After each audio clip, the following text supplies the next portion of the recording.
너 지금 제정신이야? 병원비는 어쩌라고. 빨리 와서 돈 내. 전화기 너머로 시어머니의 앙칼진 목소리가 쩌렁쩌렁하게 울렸습니다. 어찌나 소리를 질러대시는지 고막이 다 찢어지는 줄 알았어요. 저는 여유롭게 커피 한 잔을 마시며 속으로 웃었죠. 법원에서 이혼 도장 찍은 지 딱 3일째 되던 날이었거든요. 잘난 아들 앞길 막지 말라며 이혼시킬 땐 언제고 당당하게 따져 묻는 시어머니에게 저는 코웃음 치며 되물었어요. 아줌마 누구세요? 잘난 아들한테 받으세요. 콧대 높은 시어머니를 무릎 꿇고 빌게 만든 기막힌 반전. 그 통쾌한 이야기 지금 바로 시작합니다. 안녕하세요. 저는 34살 이수진입니다. 오늘 제가 들려드릴 이야기는 인생의 덫을 피하려다 오히려 더 깊은 수렁으로 제 발로 걸어 들어갔던 참으로 어리석고도 치열했던 제 지난날의 기록이에요.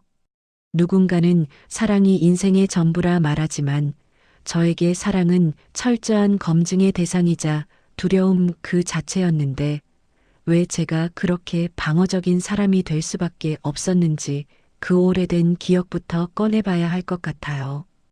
유난히 춥던 그해 겨울, 마당에 쌓여있던 배추 500포기의 산을 저는 아직도 잊을 수가 없어요. 어릴 적 제 기억 속의 엄마는 언제나 부엌 구석이나 장독대 옆에서 눈물을 훔치고 계셨는데 그날은 분위기가 여느 때와는 사뭇 달랐죠. 외할아버지가 위독하시다는 연락을 받고 엄마는 사색이 되어 신발도 제대로 신지 못한 채 뛰어나가려 했지만 그 앞을 가로막은 건 거대한 산처럼 버티고선 할머니였어요. 할머니는 걱정은커녕 당장 눈앞에 쌓인 배추가 얼어버리면 네가 책임질 거냐며 표독스럽게 소리치셨는데 엄마가 울면서 한 번만 가게 해달라고 빌어도 소용이 없었죠. 할머니는 며느리가 집안 대사를 앞두고 친정 핑계를 댄다며 혀를 차시더니 기어이 엄마 손에 고무장갑을 끼우고 배추 절이는 일을 시키셨어요. 어린 제가 보기에도 엄마의 등은 금방이라도 부러질 듯 위태로워 보였고 저는 고사리 같은 손으로 소금 바구니를 나르며 엄마를 도왔지만 역부족이었죠. 엄마는 붉은 고무대야 앞에서 하염없이 눈물을 뚝뚝 흘리며 배추를 절이셨는데 소금물에 절여진 것은 배추가 아니라 엄마의 마음 같아 보였어요. 결국 밤이 늦어서야 병원으로 출발할 수 있었지만 병원 복도에 들어서자마자 들려오던 곡소리에 엄마는 그 자리에 주저앉고 말았죠. 이미 외할아버지는 눈을 감으신 뒤였고 장례식장에서 혼절하듯 오열하는 엄마를 보며 어린 저는 다짐하고 또 다짐했어요. 붉은 김치 양념이 마치 엄마의 피눈물처럼 보였던 그날, 저는 뼈에 새기듯 맹세했죠. 나는 절대로 엄마처럼 살지 않겠다고 무관심한 남편과 표독스러운 시어머니 밑에서 내 인생을 갈아 넣는 짓은 죽어도 하지 않겠다고 말이에요. 그 맹세는 제가 성인이 되어 연애를 하고 결혼을 결심하는 순간까지 저를 지배하는 제1원칙이 되었고 저는 남자의 능력이나 외모보다 그 집안의 분위기와 시어머니의 인품을 최우선으로 따지게 되었어요. 그렇게 까다로운 제 눈에 들어온 사람이 바로 지금의 남편이었는데 그는 가진 것 하나 없는 가난한 공무원 준비생이었죠. 화려한 직업도 든든한 배경도 없었지만 저는 오히려 그 점이 마음에 들었는데 가진 게 없으니 잃을 것도 없을 것이고 콧대 높은 부잣집 시댁처럼 며느리를 무시하지도 않을 거라는 계산이 섰기 때문이었어요. 그는 늘 무릎이 나온 트레이닝복 차림에 뿔테 안경을 쓰고 도서관을 오갔지만 저에게만큼은 세상 누구보다 다정하고 헌신적인 남자였어요. 제가 야근을 하고 늦게 끝나는 날이면 버스 정류장 앞에서 1시간이고 2시간이고 기다렸다가 꽁꽁언 제 손을 자신의 주머니에 넣고 녹여주며 따뜻하게 웃어주곤 했거든요. 하지만 제가 그와의 결혼을 결심한 결정적인 이유는 바로 그의 어머니, 즉 예비 시어머니 때문이었어요. 처음 인사를 드리러 간 날, 낡았지만 정갈하게 정돈된 집안 풍경과 소박하게 차려진 밥상을 보며 저는 묘한 안도감을 느꼈죠. 예비 시어머니는 제 손을 꼭 잡고는 평생 딸이 있었으면 했는데 이렇게 참하고 예쁜 아가씨가 우리 모자란 아들짝이라니 꿈만 같다며 눈시울을 붉히셨는데 그 따뜻한 온기에 저는 그동안 세워두었던 경계심이 눈 녹듯 사라지는 걸 느꼈어요. 어머니는 제 손등을 어루만지며 세상에서 가장 선한 눈빛을 하고 계셨어요. 어머니는 손수 껍질을 깐 과일을 제 입에 넣어주시며 말씀하셨죠. 나는 며느리가 아니라 딸을 얻는다고 생각한다. 우리 집은 가진 건 없지만 서로 아끼고 사랑하는 마음 하나는 부자니까 네가 와주면 내가 정말 친정 엄마처럼 잘해줄게. 그 말 한마디에 저는 외할아버지 장례식장에서 느꼈던 엄마의 서러운 한까지 대신 위로받는 기분이 들어 왈칵 눈물을 쏟을 뻔했죠. 친구들은 가난한 공시생 뒷바라지가 얼마나 힘든 줄 아냐며 네가 벌어서 다 먹여 살려야 하는데 그게 무슨 고생길이냐고 도시락을 싸들고 다니며 말렸지만 제 귀에는 아무것도 들리지 않았어요. 돈이야 제가 벌면 되는 것이고 시댁 스트레스 없이 서로 존중받으며 사는 게 진정한 행복이라고 믿었으니까요. 시어머니의 그 인자한 미소 뒤에 어떤 칼날이 숨겨져 있는지는 상상조차 하지 못한 채 저는 그렇게 제 발로 호랑이 구립구에 서고 말았어요. 결혼 준비는 당연히 제가 모아둔 돈으로 진행되었고 신혼집 역시 제가 마련한 전세 자금으로 구했는데 남편은 미안해하면서도 꼭 합격해서 호강시켜주겠다며 제 앞에서 맹세를 했어요. 저는 그가 공부에만 전념할 수 있도록 집안일이며 생활비며 모든 것을 제가 도맡아서 처리했고 신혼의 달콤함보다는 미래를 위한 투자라는 생각으로 하루하루를 치열하게 살았죠. 결혼식을 올리고 신혼여행을 다녀온 직후 시어머니는 여전히 인자한 얼굴로 저희 부부를 맞이해 주셨고 저는 제 선택이 틀리지 않았다는 확신에 가슴이 벅차오르기까지 했어요. 하지만 그 행복한 착각이 깨지는 데는 그리 오랜 시간이 걸리지 않았는데 가면이 벗겨지는 건 정말 한순간이더라고요. 친정에 인사를 드리고 그 다음 주말 다시 시댁에 들렀을 때 시어머니는 밥상을 차려주시며 은근슬쩍 본색을 드러내기 시작하셨어요. 처음에는 아주 사소한 부탁처럼 들렸기에 저는 그 말 속에 담긴 의도를 전혀 파악하지 못하고 그저 웃으며 고개를 끄덕였죠. 시어머니는 식사가 끝나자 과일을 깎고 있는 저를 빤히 바라보시더니 대수롭지 않다는 듯 툭 던지시더라고요. 예, 어차피 주말에는 우리 아들 공부해야 해서 도서관 가고 없을 텐데 너 혼자 집에 있으면 뭐하니? 심심할 텐데 와서 나랑 말동무나하고 반찬이나 좀 만들어 놓고 가라. 저는 그 말이 며느리를 배려해서 하는 말인 줄 알고 알겠다고 대답했지만 돌아오는 주말부터 시작된 건 말동무가 아니라 혹독한 노동의 시작이었어요. 평일 내내 회사 업무에 시달리고 맞이한 꿀같은 주말 아침, 눈을 뜨기도 전에 시어머니의 호출 전화가 울리기 시작했고 저는 피곤한 몸을 이끌고 시댁으로 향해야 했죠. 현관문을 열고 들어서자마자 시어머니는 기다렸다는 듯이 앞치마를 던져주며 냉장고에 있는 재료들이 상하기 전에 싹 다 다듬어서 김치도 담그고 밑반찬도 해두라고 지시하셨죠.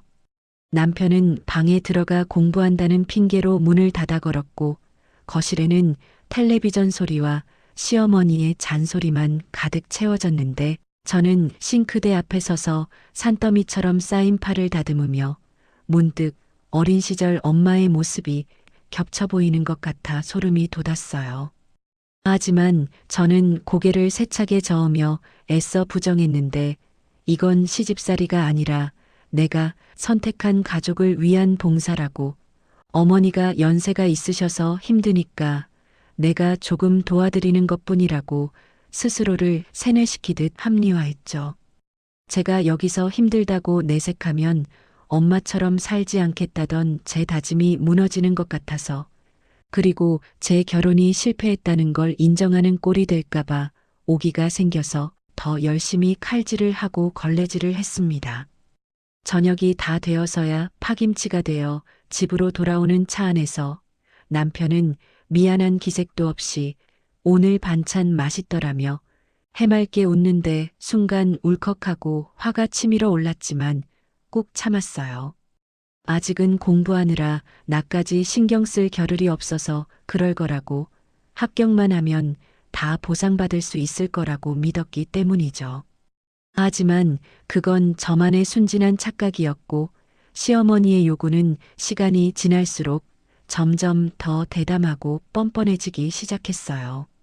단순히 몸으로 때우는 노동을 넘어서 이제는 노골적으로 제 지갑을 열게 만들려는 시도가 이어졌는데, 처음에는 병원비가 부족하다, 보일러가 고장났다 하며 앓는 소리를 하시기에 며느리 된 도리로 모른 척할 수가 없어 봉투를 챙겨드렸죠. 그러자 시어머니는 고맙다는 말 대신 당연하다는 듯이 돈을 받아 챙기시고는 다음 달에는 또 다른 이유를 만들어 전화를 걸어오셨어요. 저는 제 월급이 온전히 저희 부부의 미래를 위해 쓰이는 게 아니라 시어머니의 밑빠진 독에 물 붓기처럼 사라지는 걸 보며 속이 타들어갔지만, 남편은 그저 엄마가 고생해서 키워주셨으니 우리가 효도해야 한다며 효자 노릇을 강요하더라고요. 그렇게 직장 생활과 시집살이, 그리고 철없는 남편 뒷바라지까지 병행하며 제 몸과 마음은 서서히 병들어가고 있었지만 저는 끝까지 버티고 또 버텼어요. 그리고 2년이라는 인고의 시간이 흐른 뒤 남편의 휴대폰 화면에 선명하게 박힌 최종 합격이라는 네 글자를 보는 순간 제 심장은 터질 듯이 요동쳤지만 정작 제 입에서 나온 건 환호가 아니라 긴 한숨이었어요. 지난 2년간 제 젊음과 통장을 땔감 삼아 태워버린 그 지독한 터널을 드디어 빠져나왔다는 안도감이 먼저 밀려왔기 때문이죠. 저는 떨리는 손으로 남편의 어깨를 감싸쥐며 정말 고생했어, 해낼 줄 알았어라고 말했는데, 그 순간 제 귀를 때린 건 시어머니의 날카로운 고성이었어요. 아이고 내 새끼, 내 기도가 하늘에 닿았다. 부처님이 내 정성을 알아주셨어. 제가 새벽마다 눈 비비며 차려낸 밥상과 뼈 빠지게 번 돈으로 대준 학원비는 온데간데 없고 모든 공은 어머니의 기도발로 둔갑해버린 상황이었지만 저는 좋은 날이니 넘어가자며 애써 쓴 웃음을 지었어요. 온 집안이 축제 분위기가 되었고 시어머니는 동네가 떠나가라 전화를 돌리며 아들 자랑을 시작하셨는데, 수화기 너머로 들리는 목소리에는 벌써부터 거만한 콧바람이 잔뜩 들어가 있었죠. 저는 분위기를 맞춰주려 부랴부랴 마트에 가서 남편이 평소에 노래를 부르던 소갈비며 값비싼 과일들을 잔뜩 사왔어요.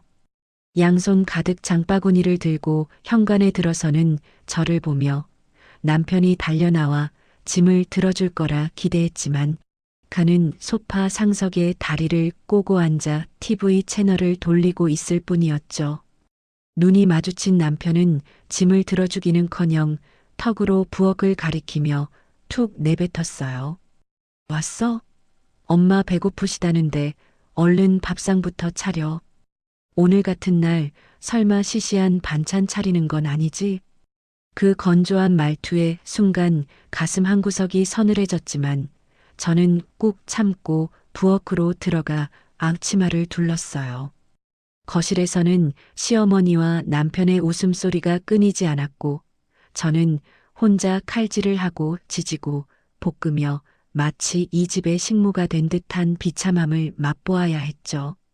2년 동안 제가 가장 노릇을 하며 떠받들었던 건 함께 고생을 나누는 동반자가 아니라 상전이었다는 사실을 뼈저리게 실감하는 순간이었어요.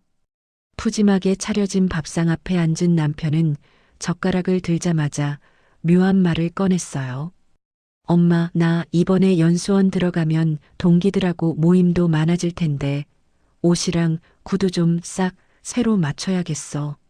7급 공무원인데 없어 보이면 안 되잖아. 시어머니는 기다렸다는 듯이 제 쪽을 힐끔거리며 맞장구를 치셨죠. 그렇고 말고. 이제 네가 보통 사람이냐? 나라의 녹을 먹는 관리인데 품위 유지가 생명이지. 며느라 들었지? 내일 당장 백화점 가서 우리 아들 머리부터 발끝까지 최고급으로 뽑아줘라. 저는 입안에 든 밥알이 모래알처럼 느껴져서 씹을 수가 없었어요.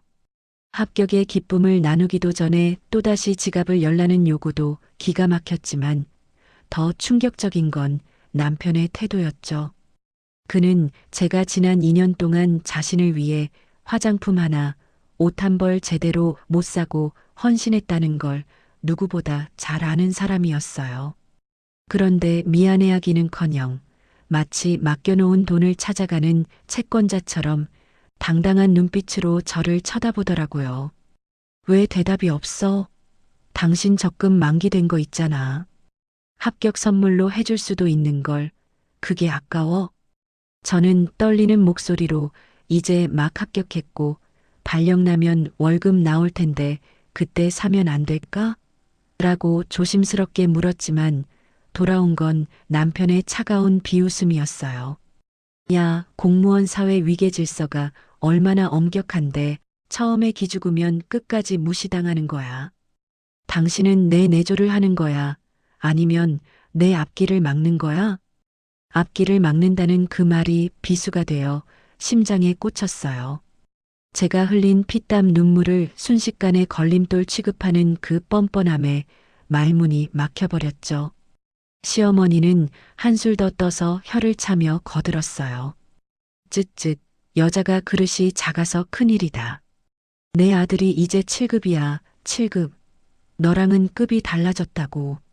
남편이 잘 나가면 네가 사모님 소리 듣는 건데 그깟 돈 몇 푼에 벌벌 떨기는. 그때 저는 깨달았어요. 이 사람들은 저를 가족으로 생각한 적이 단 한 번도 없었고 저는 그저 아들의 출세길을 닦아주는 소모품에 불과했다는 사실을요. 급이 다르다는 그 말이 제 머릿속을 맴돌며 윙윙거렸고 눈앞에 있는 남편이 2년 전 도서관에서 제 손을 잡고 평생 은혜 갚겠다고 맹세하던 그 사람이 맞나 싶어 소름이 돋았죠. 합격증 한 장에 사람이 이렇게까지 비열하게 변할 수 있다는 게 믿기지 않았어요. 밥상이 치워지고 과일을 깎아내갔을 때 남편은 소파에 비스듬히 누워 제 얼굴을 빤히 쳐다보더니 미간을 찌푸리며 말했어요. 근데 당신 요즘 관리 너무 안 하는 거 아니야?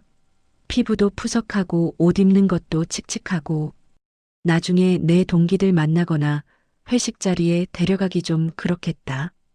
누구 때문에 밤낮으로 일하느라 피부가 망가지고 유행 지난 옷만 입어가며 새 옷 하나 못 사 입었는데 이제 와서 창피하다니요.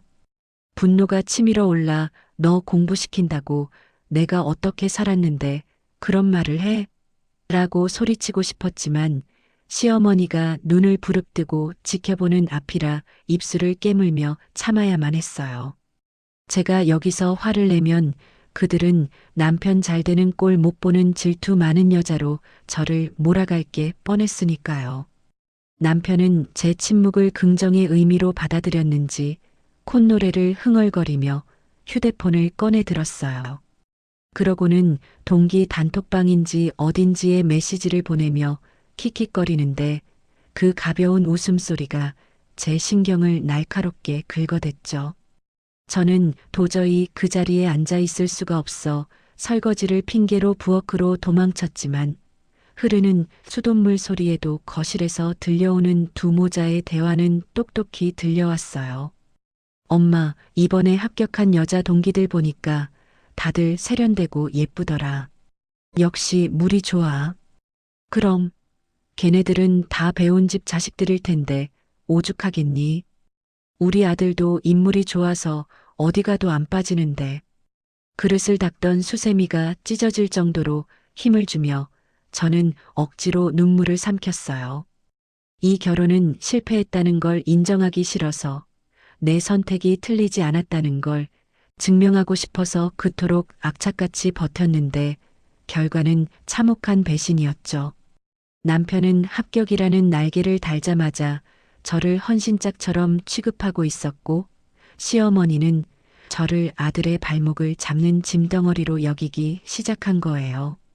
그날 밤 저는 침대에 등을 돌리고 누워 잠든 척을 했지만 옆에서 들려오는 남편의 규칙적인 숨소리가 징그럽게 느껴져 온몸에 소름이 돋았어요. 남편은 꿈속에서 어떤 화려한 미래를 그리고 있는지 몰라도 입가에 미소까지 띠고 자는데 저는 벼랑 끝에 선 기분으로 뜬 눈으로 밤을 지새워야 했죠. 아직 합격의 여운이 가시기도 전인데 벌써부터 저를 투명 인간 취급하고 무시하는 이 사람들과 앞으로 평생을 어떻게 살아가야 할지 막막함이 파도처럼 밀려왔거든요. 다음 날 아침 출근 준비를 하는 저에게 남편은 눈길 한 번 주지 않고 침대에 누워 핸드폰을 만지작거리며 퉁명스럽게 말했어요. 오늘 저녁에 엄마가 친척들 다 불러서 내 합격 축하 파티 크게 한다더라. 당신 칼퇴근해서 와서 음식 준비 다 해놔. 이모랑 고모들도 오니까 실수하지 말고. 나 오늘 회사에 중요한 회의 있어서 늦을 수도 있는데. 지금 내 합격 파티보다 더 중요한 게 어디 있어? 핑계 대지 말고 시간 맞춰서 와. 엄마 실망시키지 말고. 남편은 제 사정 따위는 안중에도 없다는 듯 문을 쾅 닫고 거실로 나가버렸고 저는 방문을 바라보며 헛웃음을 터뜨렸어요. 참석하지 않으면 겪어야 할 후폭풍이 두려워 저는 또다시 무거운 발걸음을 떼야만 했죠. 하지만 그때까지만 해도 저는 몰랐어요. 그 화려한 파티장에서 제 인생을 뒤흔들 결정적인 사건이 기다리고 있다는 것을요. 단순히 자존심이 상하고 몸이 힘든 정도가 아니라 제 운명의 나침반이 완전히 다른 방향으로 돌아가게 될 엄청난 폭풍이 저를 향해 다가오고 있었어요. 합격 축하 파티라는 명목으로 소환된 시댁은 그야말로 북새통이었어요. 현관 입구부터 늘어선 신발들을 보며 한숨이 절로 나왔지만 저는 전투 태세를 갖추듯 가방을 구석에 던져놓고 곧바로 부엌으로 향했죠. 좁은 거실에는 시댁 친척들이 빼곡히 들어차 있었고 그 한가운데에 남편이 마치 개선장군이라도 된 양 으스대며 앉아 있었어요. 사람들은 남편의 7급 공무원 합격을 두고 개천에서 욕났다. 집안의 기둥이 섰다며 칭송하기 바빴고 시어머니는 그 칭찬을 스펀지처럼 빨아들이며 얼굴이 발갛게 상기되어 있었죠. 저는 찜통 같은 부엌에서 땀을 뻘뻘 흘리며 전을 부치고 국을 끓여 날랐는데 아무도 저에게 고생 많다, 물 한 잔 마셔라 권하는 사람이 없었어요. 그들에게 저는 그저 이 화려한 파티를 유지하기 위한 배경이자 투명 인간일 뿐이었으니까요. 잔치 분위기가 무르익을 무렵 시어머니는 술기운과 흥분에 취해 목소리를 점점 더 높이셨어요. 여러분, 우리 아들 민석이가 어떤 아들입니까? 내가 혼자서 식당 일하며 키운 귀한 아들 아닙니까? 이제 7급 나으리가 되었으니 우리 집안도 폈습니다. 폈어. 어머니는 비틀거리며 일어나 건배사를 외치셨는데 너무 흥분하신 탓일까요? 갑자기 얼굴이 흑빛으로 변하더니 아이고 머리야 하며 뒷목을 잡고 그대로 쓰러지시는 거예요. 순식간에 파티장은 아수라장이 되었고 친척들의 비명소리와 남편의 당황한 외침이 뒤섞여 정신이 하나도 없었죠. 저는 하던 일을 팽개치고 달려가 119에 신고를 했고 구급차가 도착할 때까지 사시나무 떨듯 떨리는 어머니의 손발을 주물렀어요. 응급실에 도착해 검사를 받는 동안 남편은 넋이 나간 사람처럼 벽에 기대어 있었고 저는 혹시라도 제가 속으로 시어머니를 미워해서 벌을 받으신 건 아닌가 하는 말도 안 되는 죄책감에 시달렸어요. 다행히 의사 선생님은 일시적인 뇌졸중 증상, 소위 말하는 미니 뇌졸중이라며 안정을 취하면 괜찮아질 거라고 했지만 그 순간 제 안에 잠재되어 있던 착한 며느리 콤플렉스가 발동하고 말았죠. 아들의 합격을 너무 기뻐하다 쓰러지신 어머니를 이대로 일반 병실에 모실 수는 없다는, 아니, 그렇게 했다간 불효 며느리라는 낙인이 찍힐까봐 두려웠던 거예요. 저는 남편과 상의할 겨를도 없이 원무과로 달려가 떨리는 목소리로 말했어요. 저기, 어머님 편하게 모시고 싶은데 1인실, 아니 VIP 병실로 해주세요. 비용은 제가 낼게요. 그때는 그게 효도인 줄 알았고 이렇게 하면 시어머니와 남편도 제 진심을 알아주고 고마워할 거라 믿었던 거죠. VIP 병실에 입원하신 시어머니는 깨어나자마자 호화로운 병실 시설에 눈이 휘둥그레지셨어요. 넓은 창문 너머로 보이는 야경과 푹신한 소파, 개인 냉장고까지 갖춘 병실을 둘러보며 어머니는 아픈 것도 잊은 채 입이 귀에 걸리셨죠. 아이고, 내 평생 이런 호강을 다 누려보네. 역시 우리 아들이 잘 되니까 며느리가 알아서 기는구나. 그래, 7급 공무원 어머니면 이 정도 대접은 받아야지.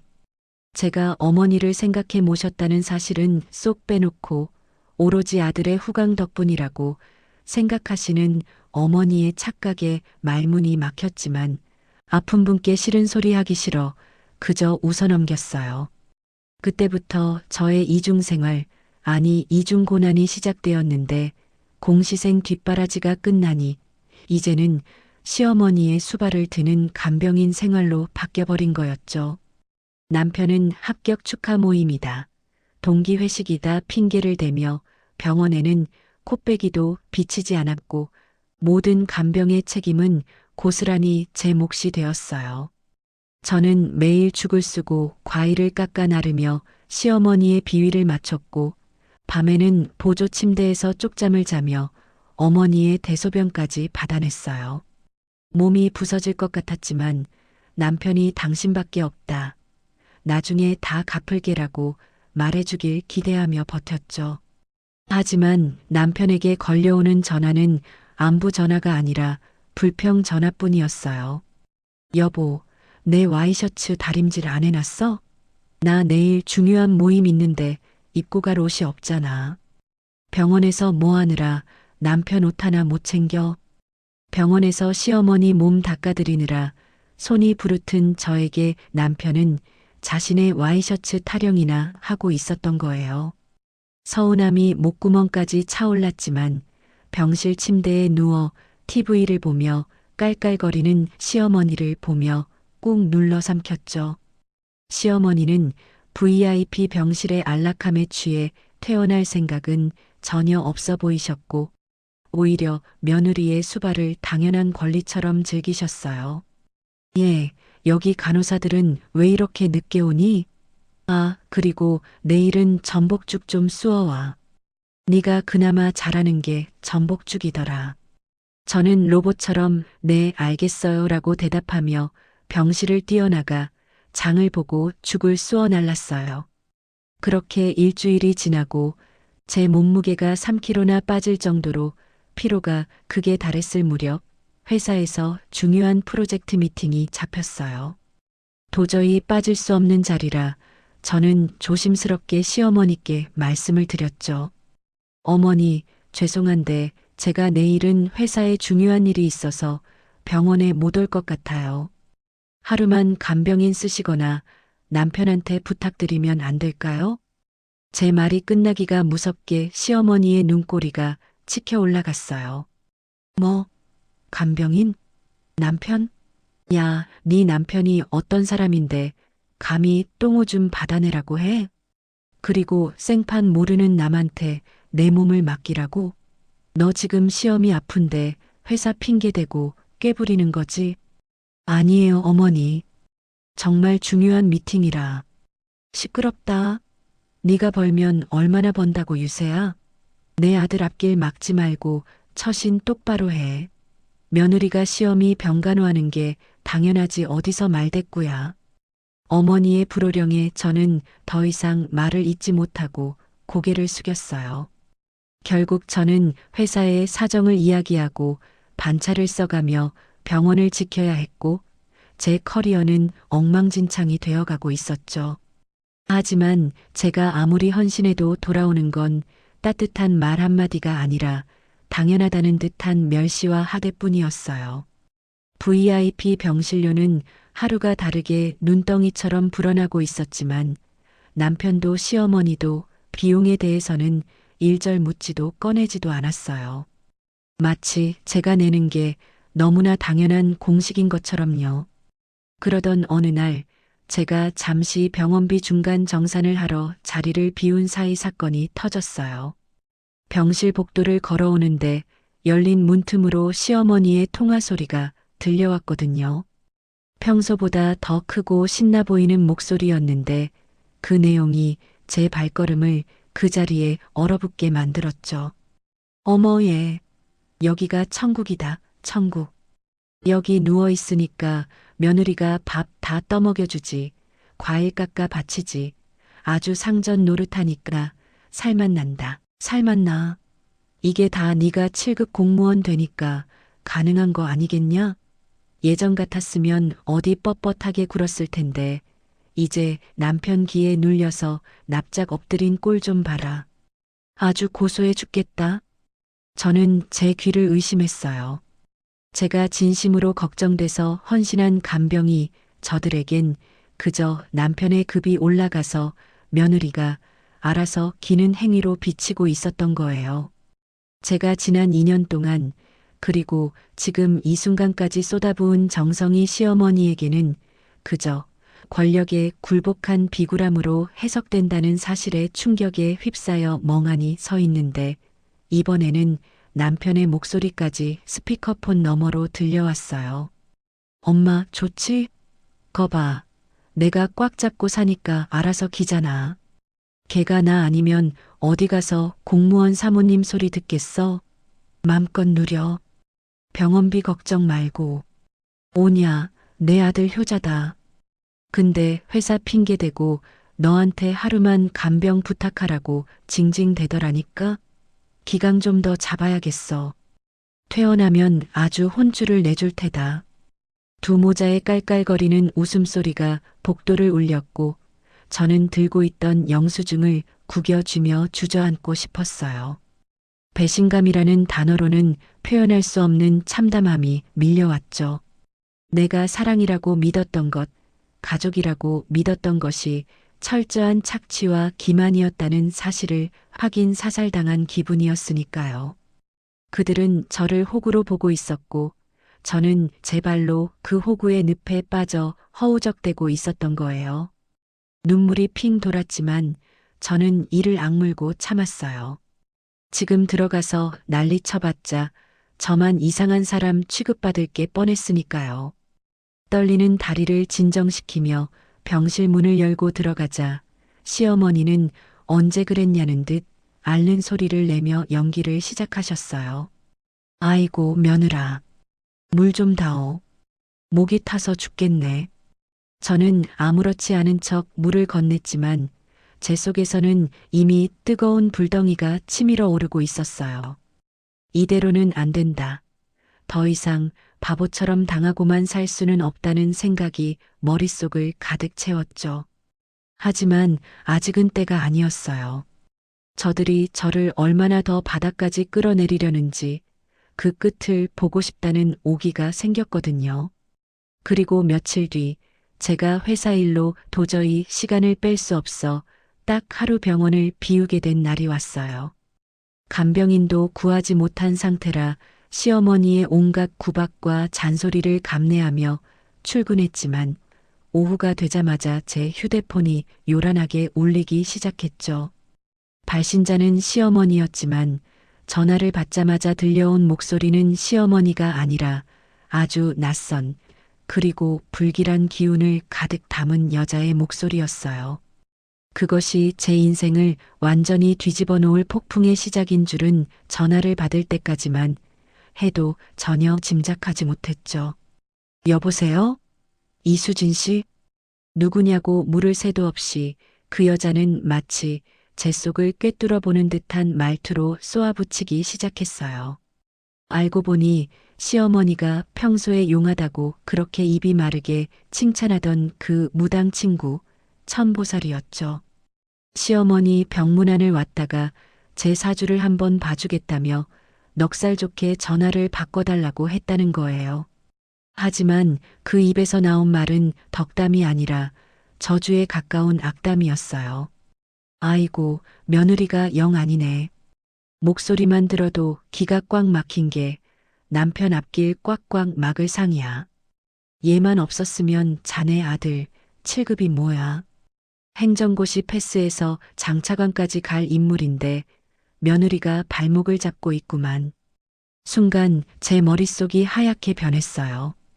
21세기에 이게 무슨 귀신 씨나라 까먹는 소리인가 싶었지만 수화기 너머로 들리는 시어머니의 반응이 더 가관이었죠. 평소에도 미신이라면 껌뻑 죽는 시어머니가 그 말을 듣고 숨이 넘어갈 듯 동요하기 시작했거든요. 어머, 보살님, 정말이에요? 안 그래도 우리 아들이 공부 머리는 타고났는데 이상하게 시험 운이 안 풀려서 2년이나 고생했거든요. 그게 다 며느리 탓이었단 말이에요? 그렇다니까. 이 며느리 사주에 살이 꼈어. 남편 잡아먹을 살. 지금이라도 안 쳐내면 자네 아들 평생 7급 말단에서 빌빌대다 끝날 거야. 아니, 재수 없으면 명줄도 짧아질 수 있어. 그 말을 듣는 순간 어이가 없어서 헛웃음이 나오더라고요. 2년 동안 뼈 빠지게 일해서 남편 뒷바라지하고 집안 일으킨 사람한테 남편 잡아먹을 상이라니요. 하지만 시어머니에게는 그 말이 그 어떤 진리보다 더 강력하게 꽂힌 모양이었어요. 천보살의 말이 끝나기가 무섭게 시어머니가 전화를 낚아채더니 다짜고짜 소리를 지르시더라고요. 너 들었지? 당장 짐 싸서 나가라. 내 아들이 어떤 아들인데 너 때문에 앞길 막히게 둘 순 없다. 당장 이혼해. 저는 너무 황당해서 말이 안 나왔어요. 어제까지만 해도 VIP 병실에서 며느리 수발받으며 천국이라더니 무당 말 한마디에 며느리를 내치겠다니 이게 말이 되나요? 저는 떨리는 목소리로 어머니, 지금 그게 무슨 말씀이세요? 그깟 미신 하나 때문에 이혼이라니요. 라고 따졌지만 시어머니는 이미 이성의 끈을 놓으신 상태였어요. 미신이라니. 천보살님 말이 틀린 적 한 번도 없다. 내 아들 7급 합격한 것도 다 보살님이 부적 써줘서 된 거야. 네가 한 게 뭐 있냐? 당장 내 아들한테서 안 떨어져. 전화는 일방적으로 끊어졌고 저는 멍하니 휴대폰을 들고 서 있었어요. 분노와 허탈감이 동시에 밀려왔지만 한편으로는 남편은 다를 거라고 남편만큼은 이성적으로 판단해 줄 거라고 믿고 싶었죠.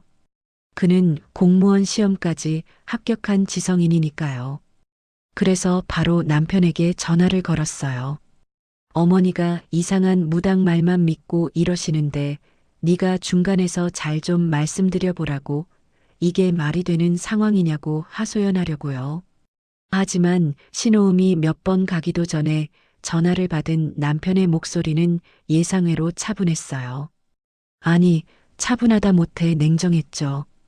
제가 자초지종을 설명하며 억울해하는데도 그는 한숨만 푹푹 내쉬더니 충격적인 말을 꺼냈어요. 아, 수진아. 사실 나도 엄마 말이 아주 틀린 것 같지는 않아. 뭐, 그게 무슨 소리야? 너 지금 무당 말을 믿는다는 거야? 아니, 무당 말이라서가 아니라. 솔직히 나 합격하고 나서 생각해 봤는데 우리가 좀 안 맞는 것 같기도 해. 너는 너무 현실적이고 계산적이잖아. 내가 큰일 하려면 좀 더 내조 잘하고 기 살려주는 여자가 필요한데 넌 항상 나를 가르치려고만 들잖아. 저는 제 귀를 의심했어요. 제가 계산적이라니요. 2년 동안 제 월급 털어 바친 게 계산적인 건가요? 가르치려 들었다니요. 남편의 말은 핑계에 불과하다는 걸 직감했죠. 그는 지금 무당 핑계를 대서라도 저와 헤어지고 싶었던 거예요. 7급 공무원이라는 타이틀을 따고 나니 이제 저라는 존재가 시시해 보이고 거추장스러워진 거죠. 그리고 솔직히 말해서 나 이제 7급이야. 주위에 보니까 공무원 와이프들 다들 수준 있고 집안 빵빵하더라. 너희 집이 못 사는 건 아니지만 그렇다고 내 뒷받침해 줄 정도는 아니잖아. 나 더 높이 올라가고 싶은데 네가 걸림돌이 될 수도 있겠다는 생각이 들어. 본심이 나왔어요. 결국은 급이 안 맞는다는 거였죠. 사랑이니 의리니 하는 건 그에게 사치였고 오로지 자신의 출세욕과 허영심을 채워줄 도구가 필요했던 거예요. 제가 그동안 흘린 피눈물은 그의 욕망 앞에서 아무런 가치도 없는 쓰레기 취급을 받고 있었죠. 배신감에 치가 떨려 말이 안 나왔지만 남편은 멈추지 않고 계속해서 비수를 꽂았어요. 그러니까 무당 핑계대고 서로 깔끔하게 정리하자. 너도 나 뒷바라지하느라 고생한 거 아니까 위자료는 섭섭지 않게 챙겨줄게. 아, 물론 지금 당장은 돈 없으니까 나중에 갚는 걸로 하고. 위자료를 외상으로 하겠다니 정말 끝까지 지지라고 이기적인 모습에 저는 실소를 터뜨릴 수밖에 없었어요. 그 순간 제 마음속에 남아있던 마지막 미련한 조각마저 바사삭 부서져 내리는 소리가 들렸죠. 이 남자는 구제불능이다. 내가 알던 순박한 청년은 죽었다. 아니, 애초에 없었을지도 모른다는 깨달음이 성강처럼 스쳐 지나갔어요. 저는 더 이상 화도 나지 않았어요. 오히려 차분해졌죠. 그래, 소원대로 해주마. 네가 그렇게 믿는 무당 말대로 내 앞길 막는 살이 꺼져주마. 하지만 그 대가가 얼마나 혹독할지는 네가 감당해야 할 몫이라는 생각에 서늘한 미소가 지어졌어요. 그래, 알겠어. 네 뜻이 정 그렇다면 그리고 어머님이 그렇게 원하신다면 내가 물러나 줄게. 7급 공무원 앞길 내가 막으면 안 되지. 제 덤덤한 반응에 남편은 오히려 당황한 눈치였어요. 매달리고 울고 불고할 줄 알았는데 너무 쉽게 놓아주니까 뭔가 찜찜했던 모양이죠. 진짜?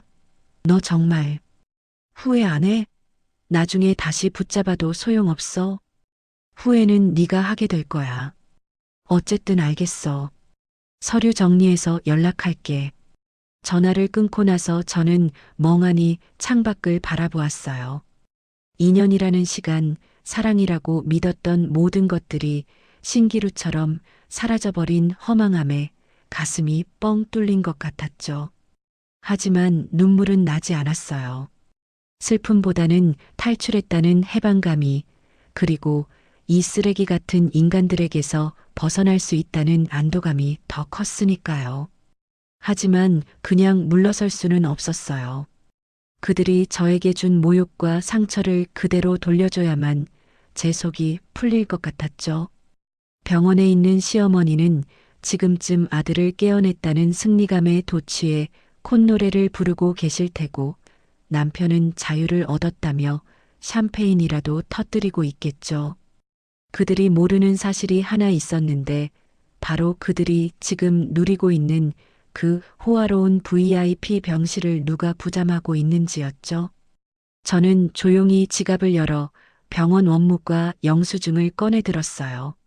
아직 중간 정산만 되어 있고 퇴원할 때 한꺼번에 결제하기로 되어 있는 그 엄청난 금액의 청구서가 눈에 들어왔죠. 보호자 연락처란에는 제 번호가 적혀 있었지만 저는 펜을 들어 그 위에 빨간 줄을 긋고 남편의 번호를 꾹꾹 눌러 적는 시뮬레이션을 머릿속으로 그려보았어요. 그리고 결심했죠. 내일 당장 법원으로 가자.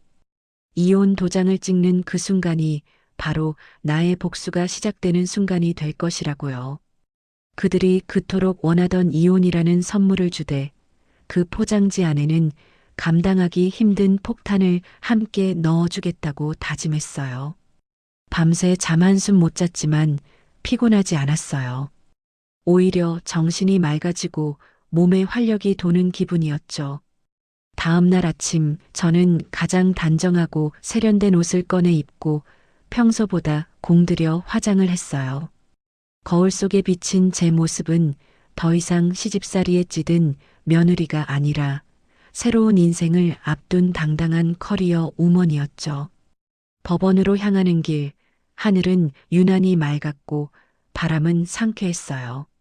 마치 하늘도 저의 새로운 출발을 응원해 주는 것 같았죠. 남편에게 문자를 보냈어요. 오늘 오후 2시 가정법원 앞에서 봐. 서류는 내가 다 준비해 갈게. 답장은 바로 오지 않았지만 상관없었어요. 어차피 그는 나올 테니까요.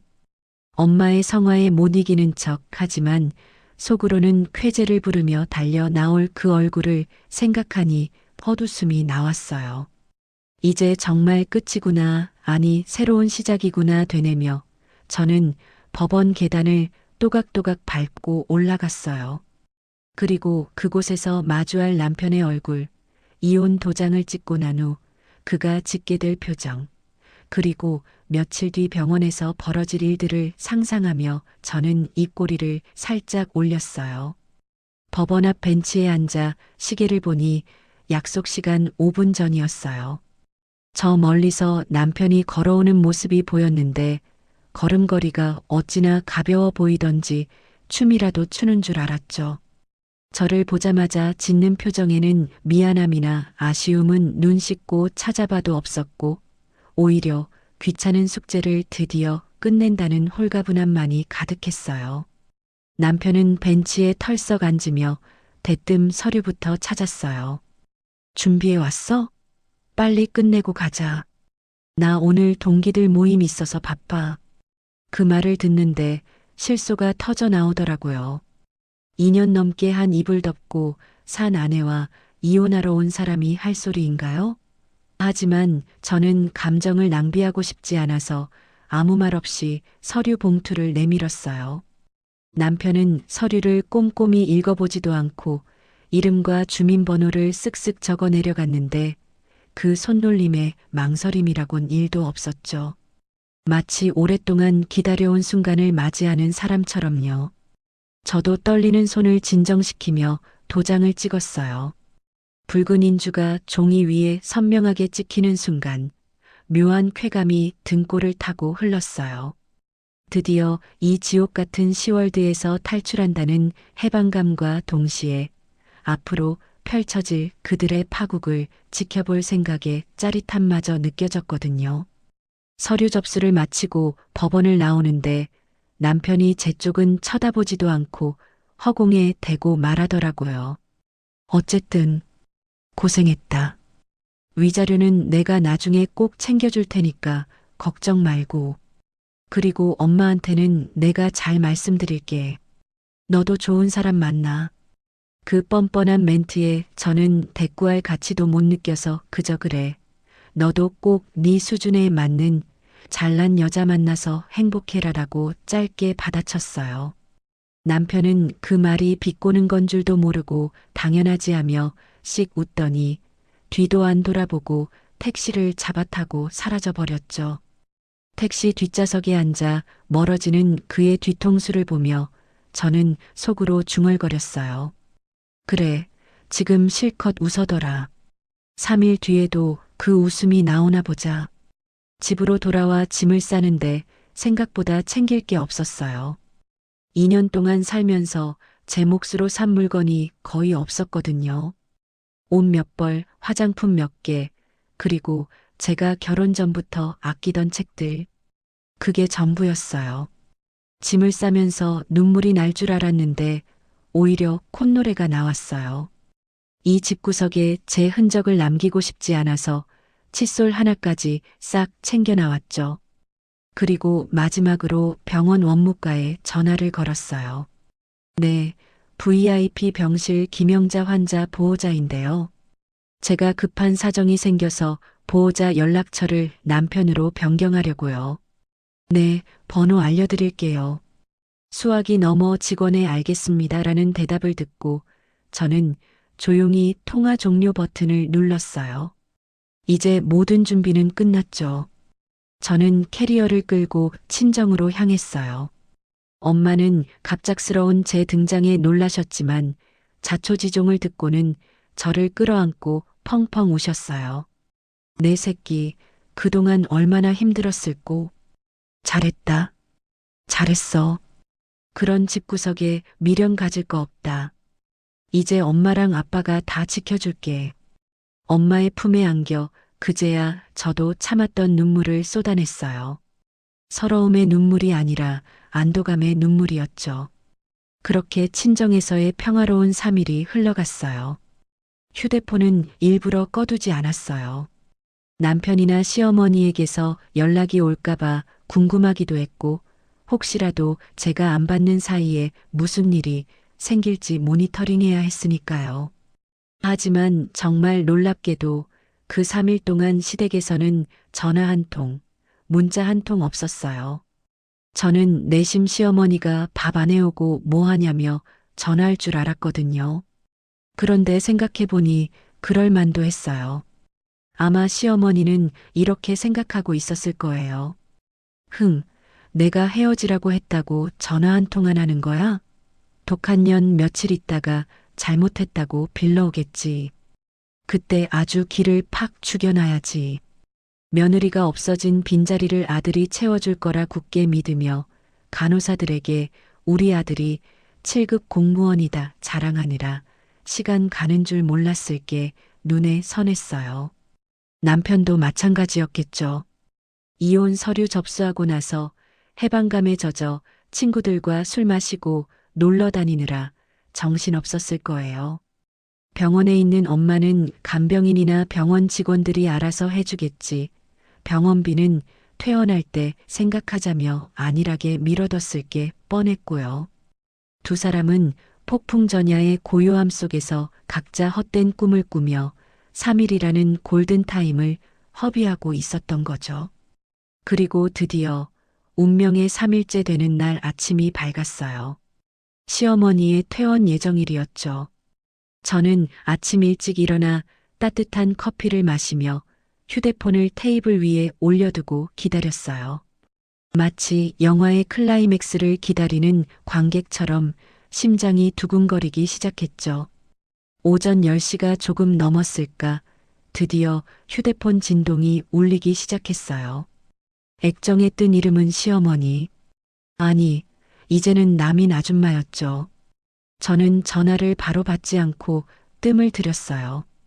진동이 끊어질 듯 말 듯 할 때까지 기다렸다가 아주 차분하고 낯선 목소리로 전화를 받았죠. 여보세요?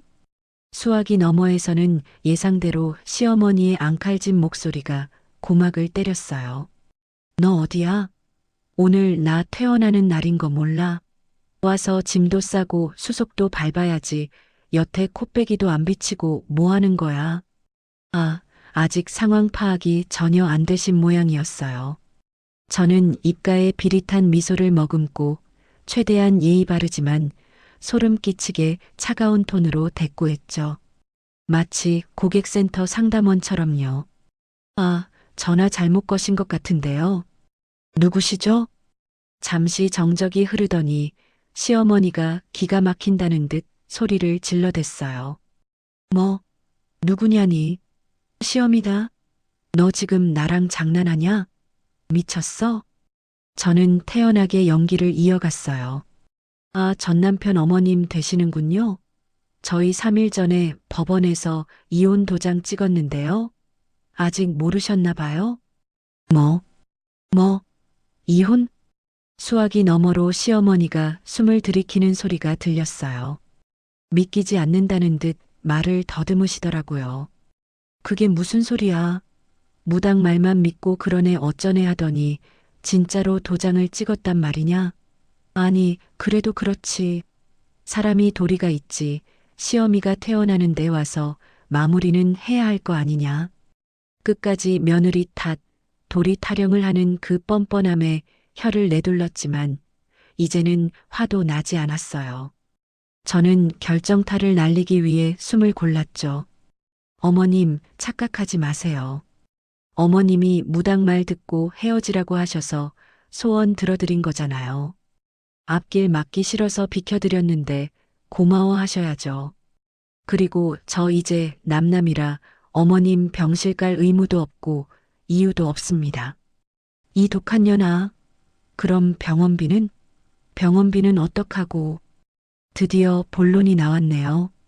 역시 걱정하는 건 제 안부가 아니라 병원비였어요. 병원비요? 그건 당연히 어머님 자랑스러운 아드님 7급 공무원 박민석 씨가 내셔야죠. 제가 왜 남의 어머니 병원비를 냅니까? 보호자 연락처도 그쪽으로 다 넘겨놨으니까 그쪽으로 연락해 보세요. 뭐라고? 끊지 마. 시어머니의 비명에 가까운 고함을 뒤로하고 저는 가차없이 종료 버튼을 눌러버렸어요. 그리고 바로 수신 차단 목록에 김영자라는 이름을 추가했죠. 손끝에서 느껴지는 짜릿함이 온몸으로 퍼져나갔어요. 10년 묵은 채증이 한 번에 내려가는 기분이었죠.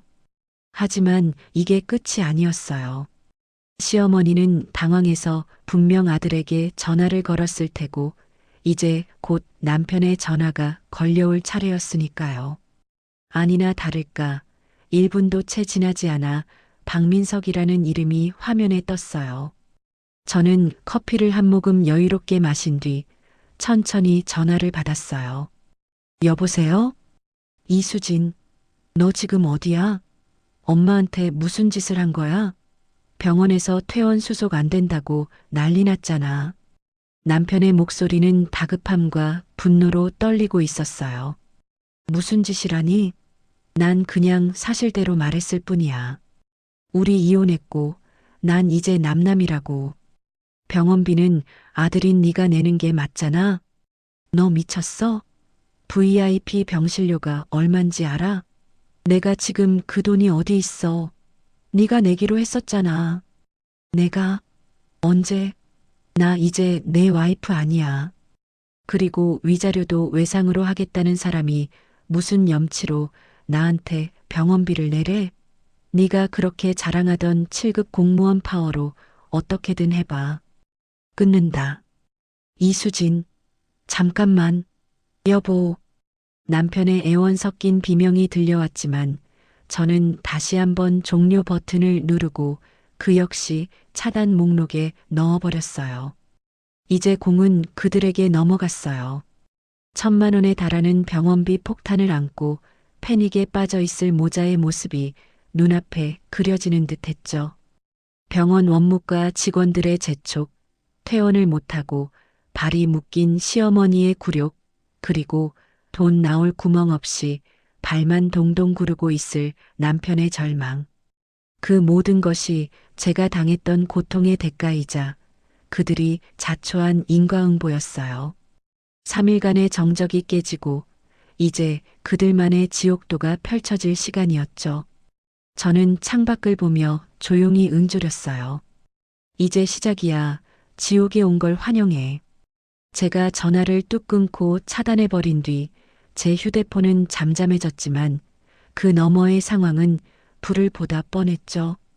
발등에 불이 떨어진 시어머니와 남편이 얼마나 허둥지둥대고 있을지 상상만 해도 입꼬리가 절로 올라가더라고요. 남편 성격에 분명 어떻게든 저와 연락을 닿으려고 발악을 할 게 분명했거든요. 아니나 다를까 몇 시간 지나지 않아 제 친구에게서 전화가 왔어요. 야, 수진아. 내 남편이 나한테까지 전화해서 너 좀 바꿔달라고 난리다. 목소리가 거의 울먹이던데? 무슨 일이야? 아, 그래. 걔가 뭐래? 뭐 병원비가 어쩌고 엄마가 병원에 갇혀 있다나 뭐라나. 야, 너 로또라도 맞아서 튀었냐? 왜 저렇게 죽는 소리를 해? 친구의 말에 저는 콧방귀를 뀌며 대답했죠. 로또보다 더 좋은 거 당첨됐지. 이혼이라는 대박 로또. 신경 쓰지 마. 이제 나랑 상관없는 사람이니까. 친구 전화를 끊고 나니 모르는 번호로 전화가 계속 울리기 시작했어요. 공중전화, 낯선 휴대폰 번호. 남편이 여기저기서 전화기를 빌려 거는 게 눈에 선했죠. 저는 그들의 절박함을 마지막으로 확인 사살하고 싶어서 짐짓 모르는 척 전화를 받았어요. 여보세요? 여보, 나야, 나 민석이. 제발 전화 좀 끊지 마. 수화기 넘어 남편의 목소리는 다급함을 넘어 처절하기까지 했어요. 누구세요? 저 남편 없는데요? 아, 진짜 장난치지 말고. 나 지금 심각해. 엄마 퇴원 수속해야 하는데 병원비가 너무 많이 나왔어. 내 카드 한도 초과고 대출도 안 된단 말이야. 네가 일단 와서 결제 좀 해주면 안 될까? 내가 나중에 월급 받으면 갚을게. 응? 참 뻔뻔하기도 하죠. 이혼 도장 찍고 남남이 된 마당에 위자료도 외상으로 하겠다는 사람이 병원비를 대신 내달라니요. 저는 차갑게 비웃으며 대꾸했어요. 네가 아직 상황 파악이 아직도 안 되나 보네. 우리 남남이야. 네 엄마 병원비를 왜 내가 내? 그리고 나중에 갚아? 너 신용 불량자 되기 직전인 거 내가 모를 줄 알아? 꿈깨. 아니, 그래도 우리가 산정이 있잖아. 엄마가 너한테 좀 심하게 한 건 인정하는데 그렇다고 이렇게 사람을 벼랑 끝으로 몰면 어떡해? 엄마 지금 충격받아서 또 쓰러지기 일보 직전이야. 정이요? 산정? 그 정을 무당 말 한마디에 팔아먹은 게 누구더라? 그리고 어머님 쓰러지시든 말든 나랑 무슨 상관이야? 7급 공무원 아들이 알아서 모셔야지. 효자라며? 효도할 기회 줬는데 왜 징징대? 너 진짜 이럴 거야? 너 내가 동네에 소문내면 어떻게 될 줄 알고? 악덕 전처라고 매장시킬 거야. 협박까지. 정말 밑바닥까지 보여주는구나 싶었죠. 하지만 저는 눈 하나 깜짝하지 않았어요. 그래, 해볼 테면 해봐. 나도 네가 엄마 핑계대고 조강지쳐버린 파렴치한 놈이라고 병원비 없어서 전처한테 국어라는 찌질이라고 대자보 붙여줄까? 7급 공무원 임용 취소당하고 싶으면 어디 한번 떠들어봐. 제 서슬 퍼런 경고에 남편은 할 말을 잃은 듯 컥컥거렸어요. 수진아, 제발, 내가 잘못했어. 한 번만 살려줘. 이번만 도와주면 내가 평생 은인으로 모실게. 은인은 무슨, 너 같은 놈 은인으로 뒀다간 내 등골만 휘지. 더 이상 연락하지 마. 한 번만 더 전화하면 스토킹으로 신고할 거야. 저는 매몰차게 전화를 끊고 그 번호마저 차단해 버렸어요. 심장이 두근거렸지만 그것은 두려움이 아니라 통쾌함이었죠. 이제 남편에게 남은 선택지는 없었어요.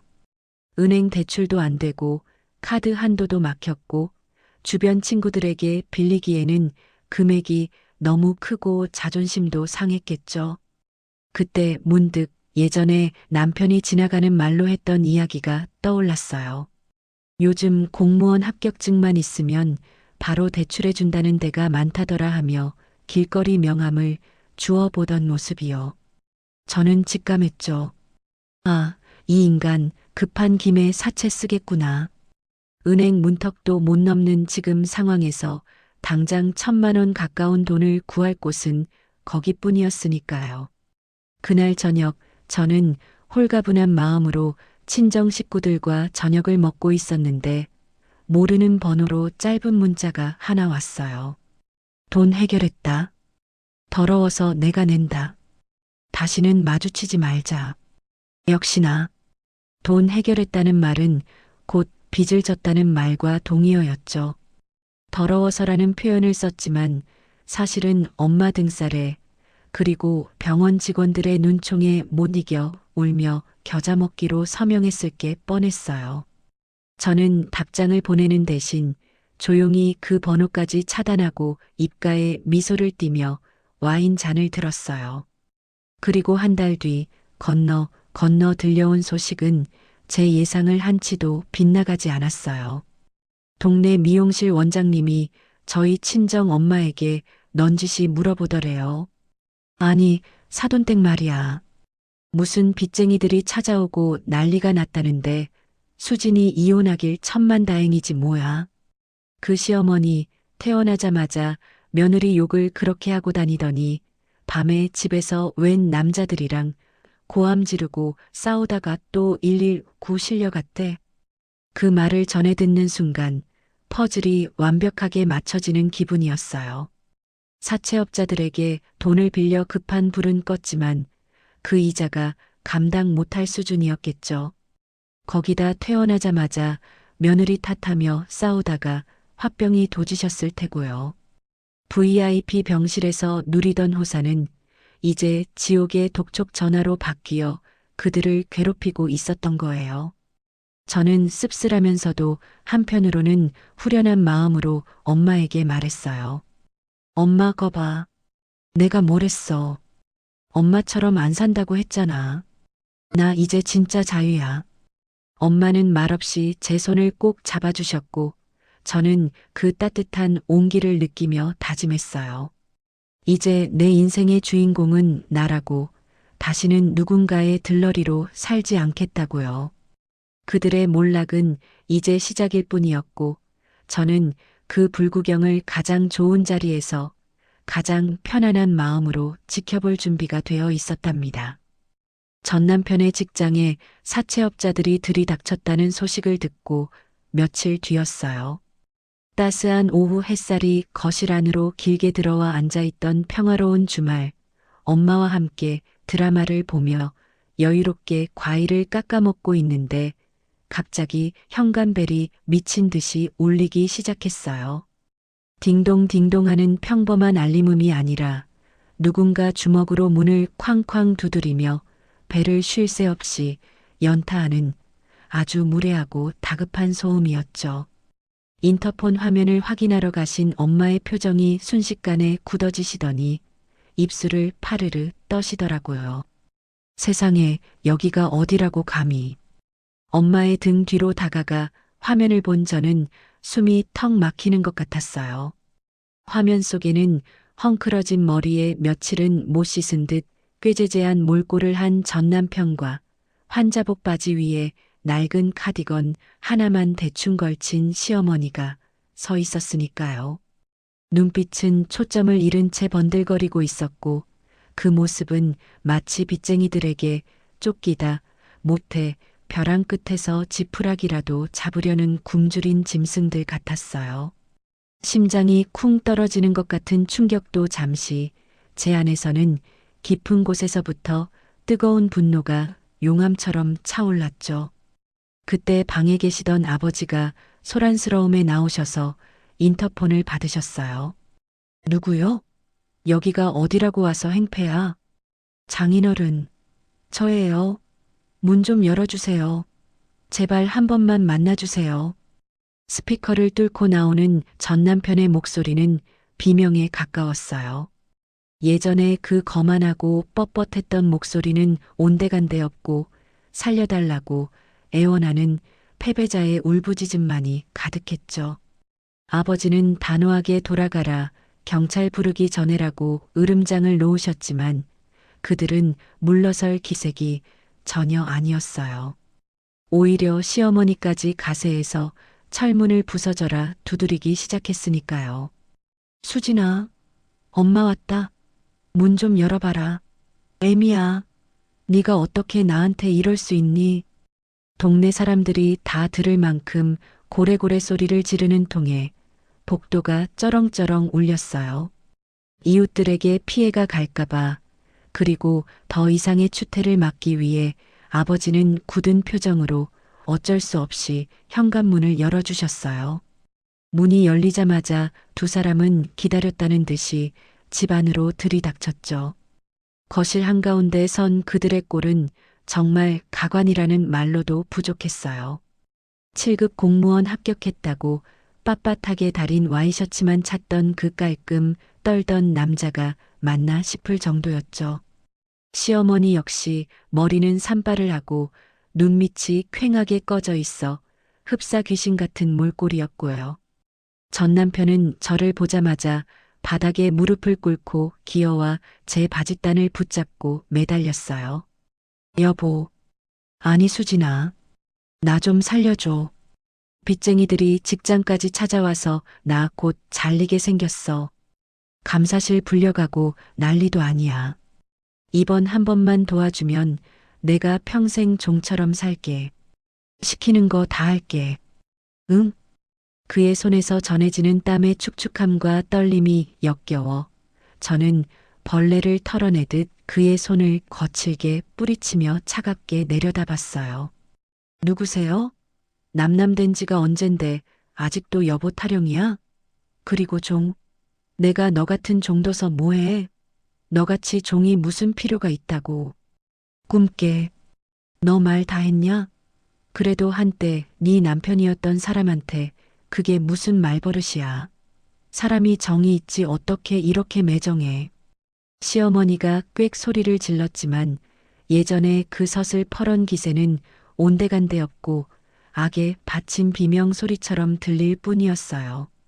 저는 팔짱을 끼고 시어머니를 정면으로 노려보며 한마디도 지지 않고 쏘아붙였어요. 어머님, 아니 아줌마. 여기 남의 집이에요. 그리고 그쪽 아들, 이제 내 남편 아니라고요. 사채를 쓰든 공무원을 잘리든 저랑 무슨 상관이에요? 정이요? 그 정, 아줌마가 무당말 믿고 싹둑 잘라버리셨잖아요. 기억 안 나세요? 뭐, 아줌마, 이게 어디서 눈을 동그랗게 뜨고 내가 너 괘씸해서라도 위자료 한 푼도 못 주게 할 거야. 법으로 하면 네가 불리해. 시어미를 유기하고 도망간 죄가 얼마나 큰 줄 알아? 적반하장도 유분수지. 법 운운하는 꼴이 우스워 헛웃음이 터져 나왔어요. 위자료요? 아줌마, 제발 정신 좀 차리세요. 위자료 줄 돈은 있으세요? 사채 이자 갚느라 허덕이면서 무슨 헛소리세요?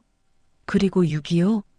퇴원 수속 안 밟고 도망친 건 제가 아니라 아줌마 아들이에요. 그리고 결혼 생활 내내 생활비 한 푼 안 주고 제 돈 뜯어간 내역 통장 사본까지 싹 다 있거든요. 법적으로 따지면 그쪽이 저한테 줘야 할 돈이 산더미라고요. 소송 걸어보세요. 누가 망신당하나. 제 말에 시어머니는 할 말을 잃고 입만 뻐끔거리며 얼굴이 붉어지셨어요. 그때 옆에서 조용히 지켜보시던 저희 친정아버지가 무거운 침묵을 깨고 헛기침을 하며 나서셨어요. 평소에 말수가 적고 온화하시던 아버지였지만 지금 뿜어내는 기운은 그 어느 때보다 날카롭고 무서웠죠. 자네, 내 딸 눈에서 피눈물 흘리게 해놓고 이제 와서 돈 달라고 행패 부리는 건가? 내가 그동안 참은 건 내 딸이 원해서였지. 자니가 무서워서가 아니야. 어디 감히 내 집에 쳐들어와서 내 귀한 딸한테 삿대질이야. 아버지의 호통 소리에 거실 유리창이 징하고 울리는 것 같았어요. 평생 사업하시며 산전수전 다 겪은 분의 기세에 눌려 두 사람은 움찔하며 뒷걸음질 쳤죠. 아버지는 휴대폰을 꺼내들며 차가운 목소리로 쐐기를 박으셨어요. 지금 당장 내 집에서 나가지 않으면 주거 침입죄 및 협박죄로 바로 경찰에 신고하겠네. 그리고 자네 직장에도 내가 정식으로 민원 넣을 거야. 사채 쓴 공무원이 전처 집에 와서 돈 내놓으라고 협박하고 행패 부렸다고 말이야. 감사실장 번호 알아내는 거 일도 아니네. 지금 당장 전화해 볼까? 직장에 민원 넣겠다는 말은 전 남편에게 사형 선고나 다름없었어요. 그는 사색이 되어 벌벌 떨며 다시 한번 바닥에 머리를 찧었어요. 장인어른, 잘못했습니다. 제발 그것만은. 저 공무원 잘리면 진짜 끝이에요. 갈 데도 없어요. 제 인생 여기서 끝낼 순 없잖아요. 갈 데가 없으면 한강이라도 가던가. 왜 내 딸 앞길을 막아? 자네 어머니가 그랬지? 내 딸이 자네 앞길 막는다고. 이제 보니 자니가 내 딸 인생의 오점이었구먼. 그리고 자네 인생? 내 딸 인생 2년 갉아먹은 건 생각 안 하나? 썩 꺼져. 아버지의 서슬 퍼런 호통에 전 남편은 눈물 콧물을 범벅하며 빌었지만 아버지는 단호하게 현관문을 가리키셨어요. 시어머니는 분을 이기지 못해 바닥을 치며 대성통곡을 시작했죠. 아이고, 내 팔자야. 며느리 잘못 들여서 집안이 풍비박산 났네. 내가 저걸 며느리라고 드리고 밥을 해먹였으니. 아이고, 억울해.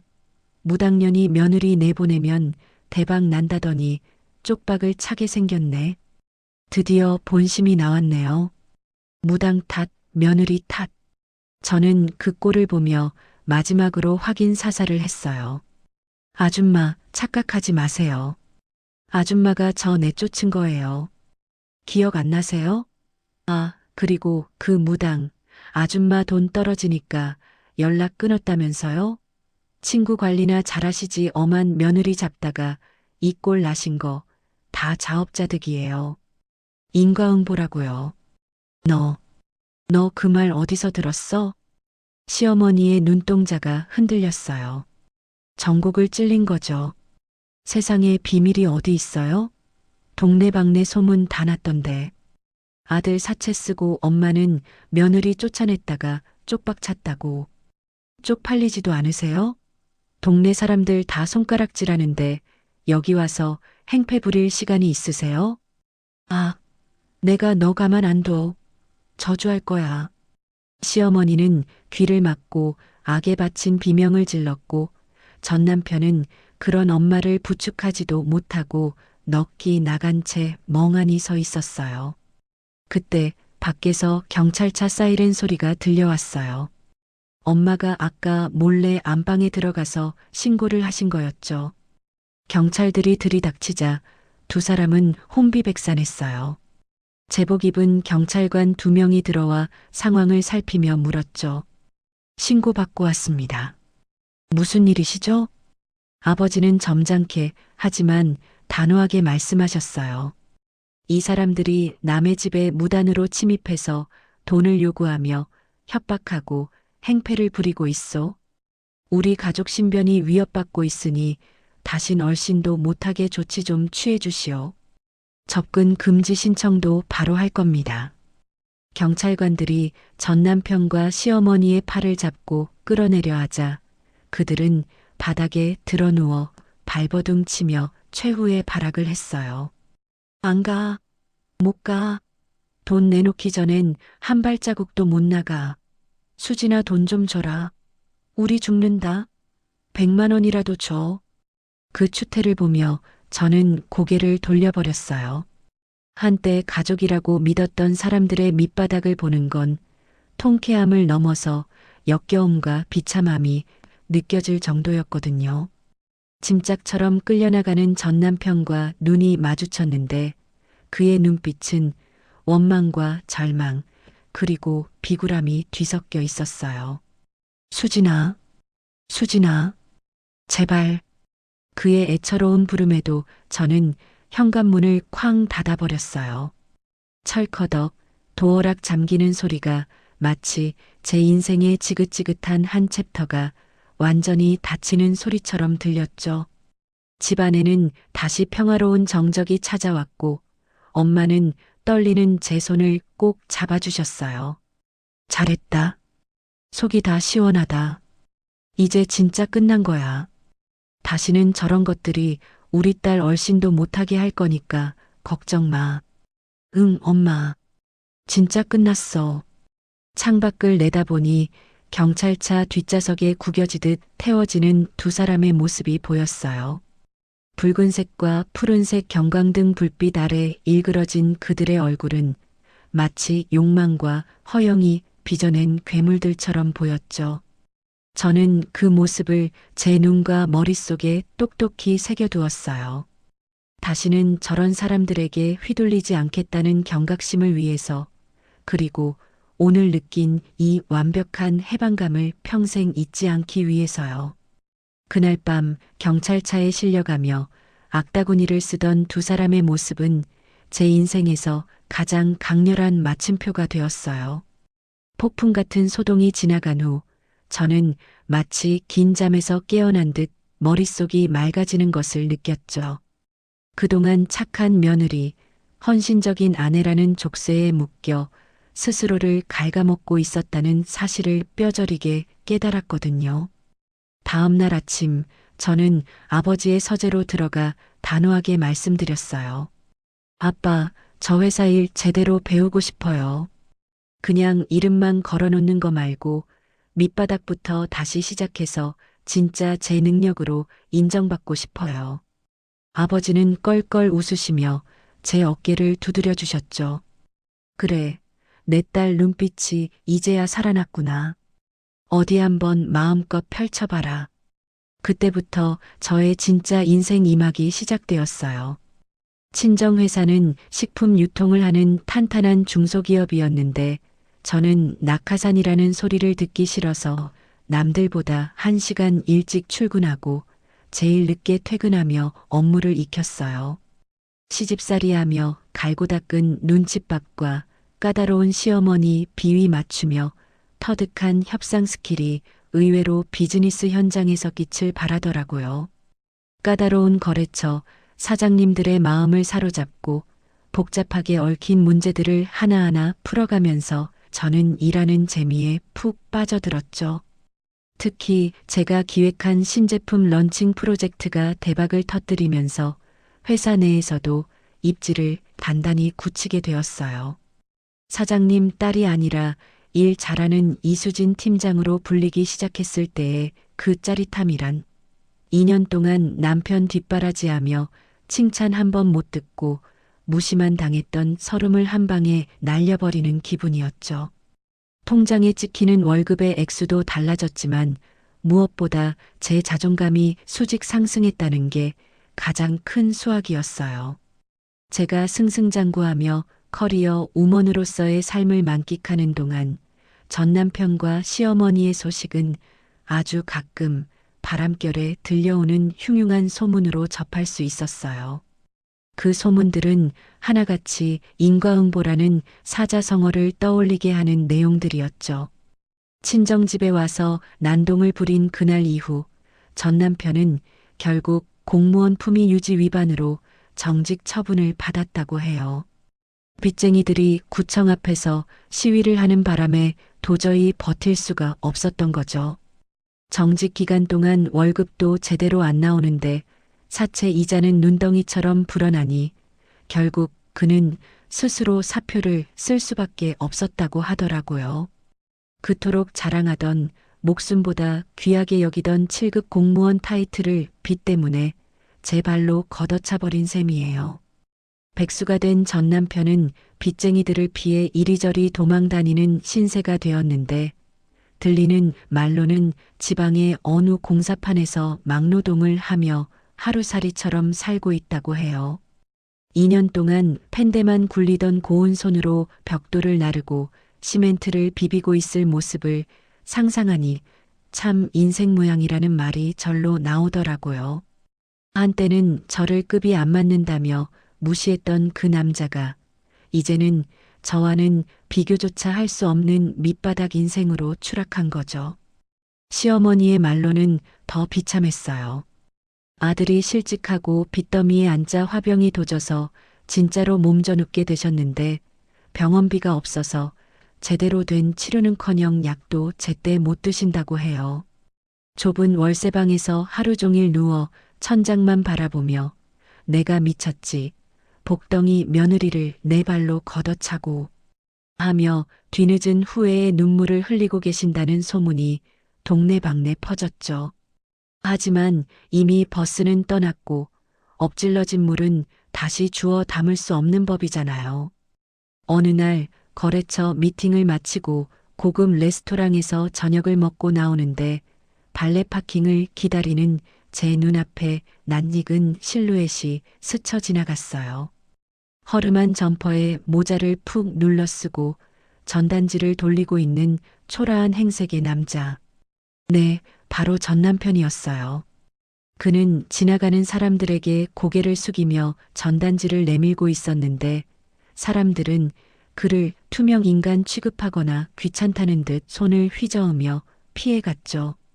저는 그 모습을 멍하니 바라보다가 저도 모르게 헛웃음이 터져 나왔어요. 저 사람이 내 남편이었다니. 내가 저런 사람 때문에 울고불고 했다니. 순간 그와 눈이 마주쳤어요. 모자 밑으로 드러난 그의 눈동자가 크게 흔들리더라고요. 그는 화려한 정장을 입고 외제차 앞에 서 있는 저를 보고 그리고 자신의 초라한 꼴을 비교하며 얼어붙은 듯 서 있었어요.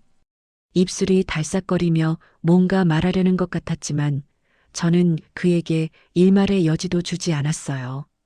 차가운 무표정으로 그를 쓱 훑어본 뒤 제 차에 올라타 미련 없이 엑셀을 밟았죠. 백미러로 멀어지는 그의 모습이 점처럼 작아질 때까지 저는 눈을 떼지 않았어요. 통쾌함? 연민? 아니요. 그저 완벽한 남남이라는 안도감만이 느껴졌어요. 그와의 인연은 저에게 비싼 수업료를 내고 인생을 배운 기간이었다고 생각하기로 했거든요. 사람 보는 눈을 키워줬고 나를 사랑하는 법을 알게 해줬으니 어찌 보면 고마운 경험일 수도 있겠네요. 며칠 뒤 제 사무실 책상 위에 우편물이 하나 도착했어요. 발신인은 없었지만 삐뚤빼뚤한 글씨체를 보니 시어머니가 보낸 편지라는 걸 단번에 알 수 있었죠.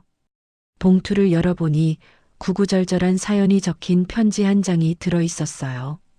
수진아, 애미다. 우리가 잘못했다. 민석이 저러고 사는 거 보면 불쌍하지도 않니?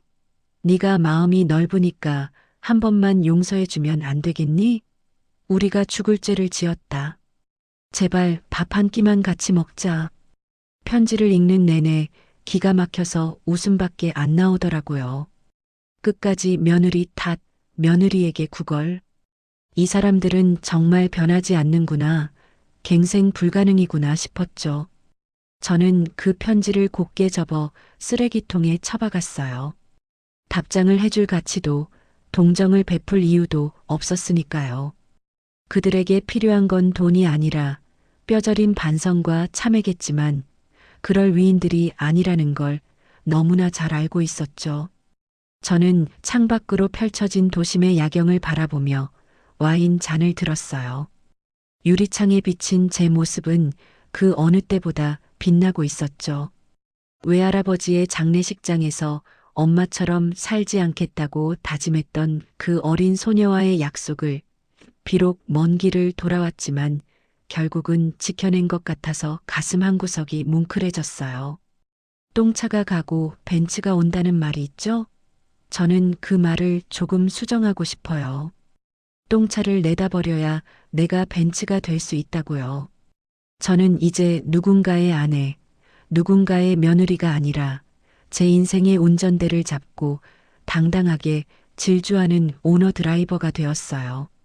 앞으로 제 인생에 또 어떤 시련이 올지는 모르겠지만 이제는 두렵지 않아요. 호랑이 굴에 들어가도 정신만 차리면 산다는 걸, 아니 호랑이를 때려잡고 가죽으로 코트까지 해입을 수 있다는 걸 알게 되었으니까요. 긴 터널을 지나 비로소 마주한 햇살이 이렇게나 눈부실 줄은 예전엔 미처 몰랐습니다.